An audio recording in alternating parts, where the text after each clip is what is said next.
NASCAR's most popular driver just smashed into a wall, and the timing could not be worse.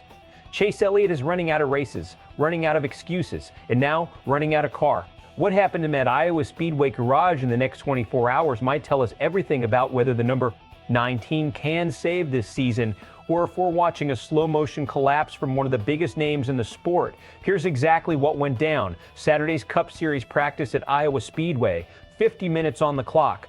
Only one real incident all session, and it belonged to Chase Elliott. With 27 minutes left running his second set of laps, Elliott got loose to turns 1 and 2. The car bottomed out, snapped away from him, and drilled the wall. Left front, left rear. Real damage, not cosmetic. He limped it back to pit road. The Hendrick Motorsports crew scrambled and somehow got him back out for another 30 laps. He came home 30th on the practice sheet. Then qualifying happened, and it got worse. Elliott time in 32nd, nowhere close to competitive. More repairs followed, and because of those repairs, he's now starting from the rear of the field. That's the situation. Now let's talk about why it actually matters. This isn't just a bad practice session. This is a team that cannot afford one right now. Chase Elliott has been to victory lane exactly once in 2026, and he's still the only Hendrick Motorsports driver who can say that this year. That's supposed to be a point of pride. Instead, it's starting to look like a lonely accomplishment, propping up a season that's quietly falling apart underneath it. Because here's the number that should worry every fan of the number. 9 8 straight races without a top 10 finish. 8 in a row. For a driver who's been NASCAR's most popular for years running, who carries sponsor expectations, playoff expectations, and Hendrick's own championship expectations on his shoulders. That kind of drought isn't just a rough patch, it's a pattern. And patterns get noticed in playoff math. Add in the history here, Elliott finished 11th at Iowa last season, a result that was fine, not spectacular. He needed to build on that this weekend. Instead, he's starting from the back after wrecking in practice and struggling in qualifying. This is exactly the kind of weekend that turns a quiet slump into a real crisis conversation inside the shop. Let's get into the real breakdown, because the surface story is a crash. The real story is much bigger. First, the technical piece. Elliott's car bottomed out before it broke loose. That's not always driver error. That's often a setup issue, a track surface issue, or a combination of both. Iowa Speedway is getting repaved before its 2027 race, which tells you the surface right now is aging, inconsistent, and unforgiving. Teams are chasing a moving target on a track that's about to be replaced. That's a dangerous combination for any driver pushing for speed on old asphalt. Second, the recovery. Getting the car back out for 30 more laps after wall contact is not routine. That's Hendrick trying to salvage practice data on a car that's already compromised. It's a smart move if the goal is information.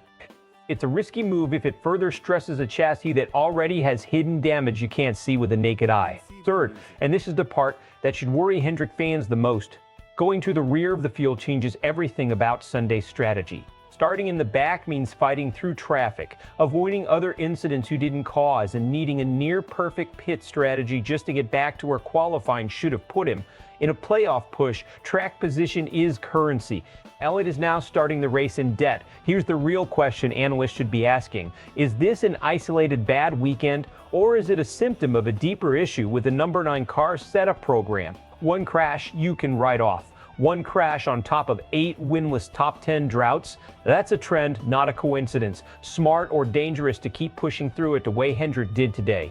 It's smart in the short term. You need practice data, especially on a track about to disappear forever after this era.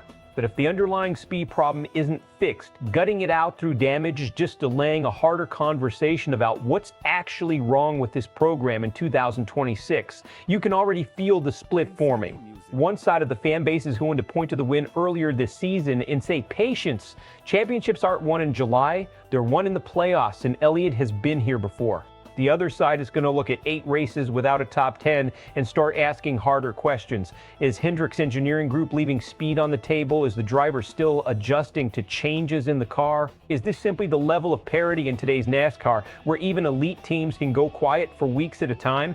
Expect NASCAR media to lean hard into the most popular driver keeps disappointing storyline. It's an easy narrative, and it sells. But the smarter analysts are going to zoom out and ask whether this is a Chase Elliott problem or a Hendrick execution problem, because those are two very different fixes. Hendrick's crew chief and engineers used this ugly practice session as the wake-up call they needed. They dig into the setup, fix whatever's causing the car to bottom out and lose balance. And Elliott, a driver with real short track and mile track pedigree, drives through the field on Sunday. At top 10, out of the rear of the field becomes the moment this slump officially ends. The damage from the crash was more extensive than anyone's letting on publicly. The car is a compromised race car all day. Elliott spends Sunday managing damage instead of racing for position, finishes deep in the pack, and the winless top 10 streak extends to 9. That turns a concerning stretch into a full-blown playoff seeding emergency for one of Hendrick's flagship drivers. So here's the question I want you to answer in the comments. Is this an Iowa track problem, old asphalt, bad luck, nothing more?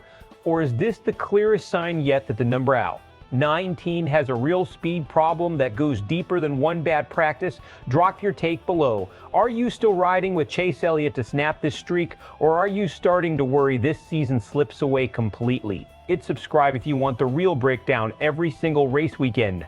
No fluff, no filler, just the analysis that actually matters. We'll see you at the green flag.